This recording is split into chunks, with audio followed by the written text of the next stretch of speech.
Welcome everyone. I've been joined by Garry Kasparov. No introduction needed. I'm delighted to see you here. How are you enjoying the atmosphere of the Olympiad? Look, it's something that I experienced a lot, but it's hang on, somehow forgotten. Malta 1980 was Correct, your first? the first one, Malta 1980, yes. So I played 8 Olympiads, 4 on the Soviet flag, 4 on the Russian flag, 8 gold medals, team medals, and quite a few individual medals. Yeah. 6 times was the captain of the team, so twice for the Soviet Union and 4 times for Russia. So last time bled. Actually, last time Russian team won. So I was in Istanbul in 2012. So though I didn't walk that much, just around the hall, but it's a unique event. So what I can say, it's not just the Olympiad, because it's the when people talk about Olympiad, they think about this Olympic Games, but Chess Olympiad is special because it combines high class event with all the best players. Now we're just looking at match Russia-China or other great matches. So this is a big game. So top players, 2,700 plus, 2,800. Magnus is playing. There's everybody's watching. But it also has a lot of people, a lot of chess players from countries where chess, is yet at the stage of development. And for them, it's a unique experience. They are in the same tournament hall with the greatest players on the planet. And it's not just they can learn. I mean, you can watch the game on the internet, but it's not the same as you are there. And I think it's a unique atmosphere. It's a unique atmosphere. Yeah. So that's why it's when people are dreaming about chess being part of the big Olympics. I mean, it's great, but that means there were very few teams playing. So we lose, the uniqueness of the event, which it's already the 41st Olympiad since 1927. Yeah. Chess can and should be proud of 2 great traditions: the World Championship match, uninterrupted since 1886, and Chess Olympiad, since 1927. So, but of course, you're not here as a chess tourist. You're here on business. No, actually here I'm a chess tourist. Chess-wise, I'm a tourist. Yes. Yeah, but you're here on business. Yeah, absolutely. I'm here on business. And you're fighting for the FIDE presidency. Yes. And the vote takes place on August the 11th, I believe. Yes. Tell us your vision for the chess world. What do you want to make better? Look, I'm afraid we don't have enough time to tell. How many things could and should and must be improved. Yeah. If you could name a couple of things, your vision for the chess world. It's one of the key elements, of course, is just actually to expand our base, which means we have to integrate chess into education. Actually, I should emphasize, not in the schools, in education. It sounds, semantic, but it's very important. Okay. We just don't want chess in the school premises. We want chess as part of modern educational system. Part of the curriculum. Yeah, it could be, it could be compulsory. It could be selective, but it should be part of the program. I think it's very important because chess has a lot to offer. And while educational system around the world is facing new challenges, and these changes are imminent. And I've been traveling around the world. I met probably more authorities from educational quarters in different countries than chess players. And I can tell you that chess has a unique opportunity now to present our unique values. And in many countries, I know there's already data had been accumulated.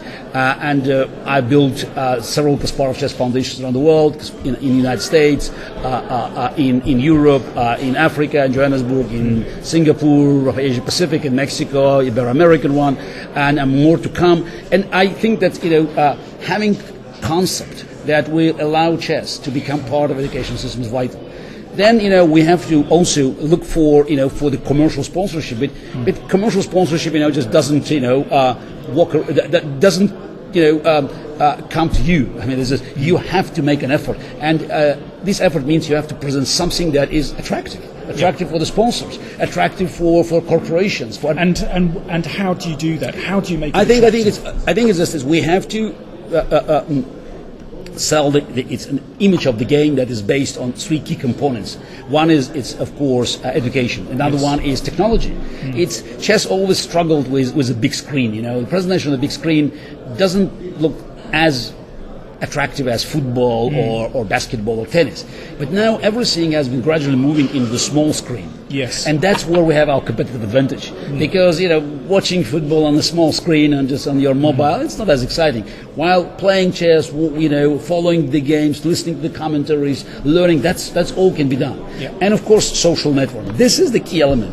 Chess is, you may argue it's probably the first social network ever in history, because the way chess has been moved, from country to country, changing, adjusting to different realities. I mean, it's a unique history. 1,500 years of this travel around the world, and it's still there, and it's still very attractive. And the different forms of chess played. Of course, we're talking about the one that is just being promoted by FIDE, but there are many other forms. And by the way, I believe we should work with all different forms of chess. Oh, that's very interesting. So, for example, in India, there you don't need, but Thai chess, Cambodia,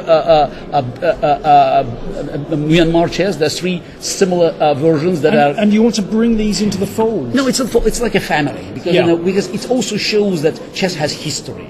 Because there's all these 3 games I mentioned, they have connections to Shatranj, so that shows their Arab roots. But also you have shogi, don't forget. So you have Chinese chess. Are you interested in bringing shogi into I'm interested, just to use FIDE as this sort of as an umbrella for all these different kinds of chess. Because we can offer the promotion for them. And again, this is our chess. This is, you may call international chess, by far the most popular one. But again, demonstrating these historic connections, I think it's quite important. It's very interesting. But now let's go back to the social network, the way we understand it. The way FIDE is organized today, and that's fundamental. It's vertical. You have, it's typical. If you have Putin's crony running the organization, everything will be vertical of power. So now we have to move it into horizontal. We have to create a structure with many different, power centers around the world. Okay. That will be built by the federations, not by the order from the top. Okay. Because it's not FIDE first, as Mr. Ilumjinov insists on his website. It's federations first. This is a fundamental philosophical difference. I believe federations should be given powers to actually come up with plans. We don't know how to organize chess life in West Africa or in Oceania, and we don't have to. We have to help these federations to do what is the best.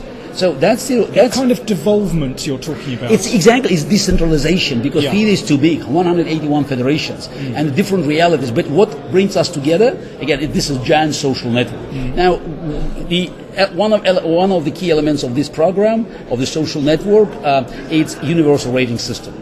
Every game played on the planet must be calculated for the rating. So the number of points will be reduced with reduction of time. Classical chess has maximum points, and then you go to rapid and then to blitz. Okay. The reason I insist on that is because we have millions of people who have been playing chess around the world, but are not part of the system. We have to create, this bring everyone into the fold. Exactly. It's Jens and Sumos were one family. So and these millions of people, this is our argument with sponsors, because we have the numbers. It's not that we have to invent them. We don't have to waste money on advertising. It's there. What we need, and that's what we're missing, badly missing, is we need to make sure that these numbers will materialize. Okay. Now, you've made part of your campaign a particular issue of transparency. Forgetting about the other side, what I'd be interested in is, where are the funds coming for your campaign? Because you've been campaigning for about a year now, and there have been events, and you've been travelling all over the world. How is your campaign funded? My campaign is funded by private individuals that were making donations to various Kasparov Chess foundations. Or to our campaign fund in New York. It's all transparent, so that's it's the money doesn't come from unknown sources. So there were several key individuals that made massive donations. And who were those key individuals? Would you mind me asking? Okay, one of them is on my ticket. Then Rex Sinquefield. Let's not forget, the richest man in the state of Missouri and the greatest donor probably ever in the history of chess. And there's several other Americans and Brits. Who were interested in supporting the game of chess and believe that no progress could be made without FIDE being changed. So I have nothing to hide. All our accounts are absolutely open. So if people are asking me, so we just we again we are operating under the laws of respective countries. And in America, the foundations that have been receiving the funds, they operate under American law, and we can't even think of violating these laws, because then we will not be dealing with smear campaign run by my opponent, but with law enforcement. Very good. Now, we have a World Championship match that should be taking place this year, supposedly in November in Sochi. Now, if you win the presidency, I have a funny feeling that will not be taking place in Sochi. Do you have a plan B? Do you have something lined up for the World Championship? I know this is hypothetical. No. It's hypothetical, but but unfortunately, the match in Sochi is also hypothetical. So it's just we're in August. We are less than 3 months away from this hypothetical match in Sochi. There's no contract. There's nothing there. So it's only Mr. Ilumjinov's announcement. So is it normal that the World Championship match, which is a crown jewel of the world of chess, and the most important event which helps us to drag corporate sponsorship and to demonstrate the beauty of our game, that this match is not yet funded. So let's not forget. Russia today is facing, increasing various sanctions, and the man who runs the Sochi area, Mr. Tkachov, is already in sanction list. Does it, will it help the promotion of the game of chess that this match, if it takes place, will be run in the place that is not open for corporate sponsorship? So. First of all, I'm not sure that we have to even consider organizing a match in November, because it's a joke that the match is run every year. Why? What is a rush? The World Championship match must be properly prepared. But I mean, coming back to the nub of it, you'd be confident that if you won, you'd be able to stage some kind of World Championship match. If not in November, then not in November. Yeah. But I said already yesterday, in my interview in Norwegian press, that in 45 days, because now it's August, you should give me a little bit more time. In 45 days, I will raise significant corporate funds to guarantee that the match will take place in a good location with conditions that this match deserves, and that will be the event that we'll all be proud of. But you cannot and you should not force sponsors, real sponsors, to organize match hastily. Every serious sponsor needs at least 6-7 months. So that's why, should I be elected, this match will take place in April, May next year, and it will be a great event that everybody will be proud of. Very good. As I said, the vote takes place on August the 11th. Well, how are things going? What's your prognosis? It's a very tough fight. So we expected our opponents, behaving badly, but now they're trying to sort of hit new laws every time. So as it stands now, we don't finish the whole proxy story. So with this votes being moved, and it's quite amazing that our opponents collected proxies from delegations that are here. It shows that they have no trust even in those who are allegedly supporting them, and they don't want these people who will be sitting in the hall, the delegates, to vote. So they do their proxies. We could prove that 14 votes that they control today, they must be discounted. That's very, very clear. So we could see. We could see from the lack of evidence that was not presented to electoral committee that these votes are illegally obtained. But anyway, so talking about the numbers, yes, I think we are okay, because what is very important for us is to make sure that this vote is secret. There's a huge sympathy vote, yes, that is being masked, just as behind closed doors. People believe that that's the change is necessary, and many of them believe it's imminent. And what we're trying to secure now is that this vote is truly secret. Yeah. Because it's supposed to be so, but we know that our opponents always try to check the votes, and again, the fact is that in the proxy business, they were going after the delegations that are in the hall, demonstrates that they'll try to do the same, but I don't think they'll succeed. So if we guarantee the security of the secret ballot, I think we're going to win. Okay, well, let's leave the politics aside. Yep. And I want to bring you back to being a chess tourist. Yeah, okay. Chess Come on, let's look at some chess, your real passion. Of course, Russia are playing China today. Now, this is a real match of the big beasts. I mean, absolutely. We've had 2 draws so far. We have 2 games still going. Vladimir Kramnik against Wang Yue and Ding Liren against Alexander Grishuk. Let's take a look at the game between Kramnik and Wang Yue. That's the position on the board. Kramnik with the white pieces. White play. Okay, he takes the, yeah. I guess he takes the bishop. Yes. Well, yes, there was a check there. Yeah, wasn't there? but it's okay. Yeah. Now, I'd guess knight king f7. It's not easy, Knight goes on b5, and black has very. I mean, pawn on e6 is weak, but pawn on e4 is very weak. And black knights have, solid.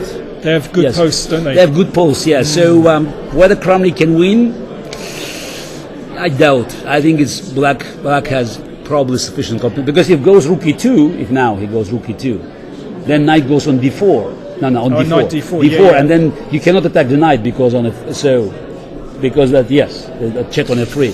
So and black is definitely fine. So I think that's balanced.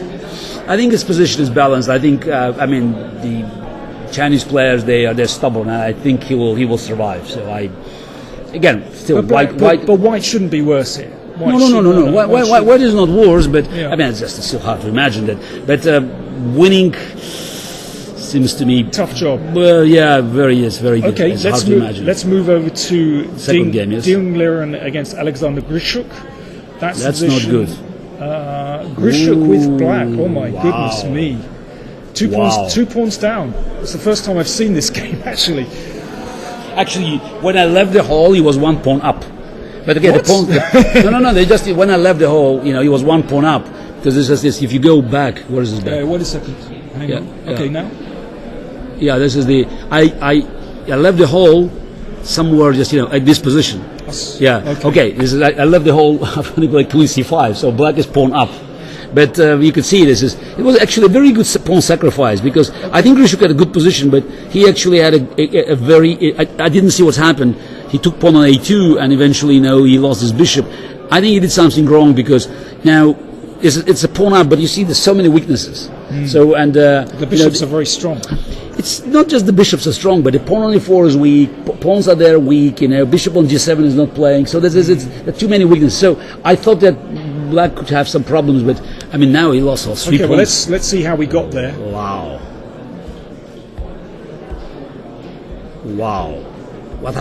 How on earth he lost b7 pawn?